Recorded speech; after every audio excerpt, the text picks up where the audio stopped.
আজকে আমরা দেখেছি বিগত স্বাধীনতার পর থেকে বিভিন্ন সময় কারা কারা দেশে অশান্তির চেষ্টা করেছে, বিভ্রান্তির চেষ্টা করেছে, বিশৃঙ্খলার চেষ্টা করেছে।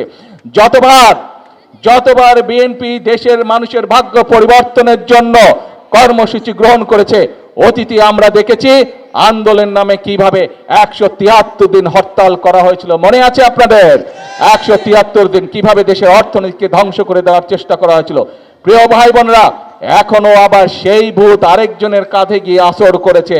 আপনাদেরকে এই ব্যাপারে প্রিয় ভাই বোনেরা সতর্ক থাকতে হবে। যেই 5ই আগস্ট 2024 সালের 5ই আগস্ট যেই স্বৈরাচারকে বিদায় করেছে, তারপরে আমরা সংসদের দক্ষিণ প্লাজায় সকল রাজনৈতিক দল একত্রিত হয়ে জুলাই সনদ আমরা স্বাক্ষর করেছি। আজ এই হাজারো জনতার সামনে আমি পরিষ্কারভাবে বলে দিয়ে যেতে চাই, পার্লামেন্টের জাতীয় সংসদের দক্ষিণ প্লাজায় যে জুলাই সনদ বিএনপি সহ অন্যান্য রাজনৈতিক দল স্বাক্ষর করেছে, আমরা সেই স্বাক্ষরিত জুলাই সনদের প্রত্যেকটি লাইন, প্রত্যেকটি শব্দ ইনশাআল্লাহ পর্যায়ক্রমিকভাবে এই সরকার বাস্তবায়ন করবে।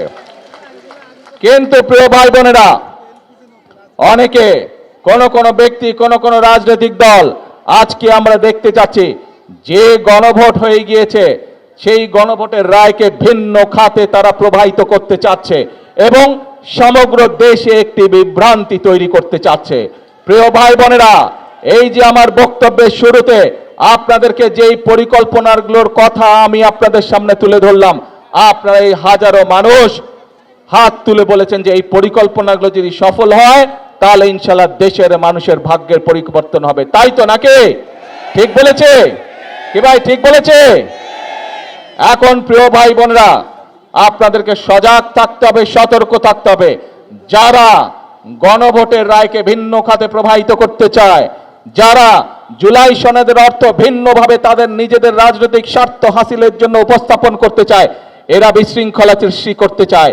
এই বিশৃঙ্খলা যদি সৃষ্টি করতে পারে তাহলে জনগণের যে কর্মসূচি, ফ্যামিলি কার্ডের যে কর্মসূচি, মা বোনদের যে কর্মসূচি, কৃষকদের কৃষক কার্ডের যে কর্মসূচি, কৃষকদের খাল খনন যে কর্মসূচি, বেকার যুবকদের জন্য কর্মসংস্থানের জন্য মিল কারখানা, বন্ধ মিল কারখানা চালু করার যে কর্মসূচি, নতুন কলকারখানা চালু করার যে কর্মসূচি, স্বাস্থ্য সেবা গ্রামে গ্রামে পৌঁছে দেওয়ার যে কর্মসূচি, সকল কর্মসূচি ব্যাঘাত হবে এই বিশৃঙ্খলারা যদি আশকারা পায়। প্রিয় ভাই বোনেরা, আপনারা কি সতর্ক থাকতে পারবেন যাতে জনগণের কর্মসূচি, যাতে করে জনগণের কর্মসূচি ব্যাহত না হয়?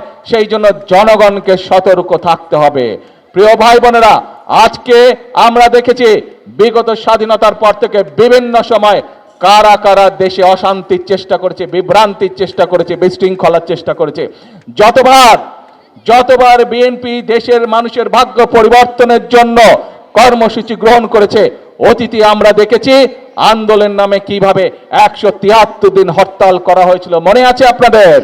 173 দিন কিভাবে দেশের অর্থনীতিকে ধ্বংস করে দেওয়ার চেষ্টা করা হয়েছিল। প্রিয় ভাই বোনেরা, এখনো আবার সেই ভূত আরেকজনের কাঁধে গিয়ে আসর করেছে। আপনাদেরকে এই ব্যাপারে প্রিয় ভাই বোনেরা সতর্ক থাকতে হবে। আজকে যদি আমরা সতর্ক থাকি, আজকে যদি আমরা আমাদের শপথে প্রতিশ্রুতিবদ্ধ থাকি, আজকে যদি আমাদের শপথে, আমাদের কর্মসূচি বাস্তবায়নে আমরা অঙ্গীকারবদ্ধ থাকি, দৃঢ় থাকি, তাহলে বাংলাদেশের মানুষের ভাগ্য নিয়ে কেউ ছিনিমিনি খেলতে পারবে না।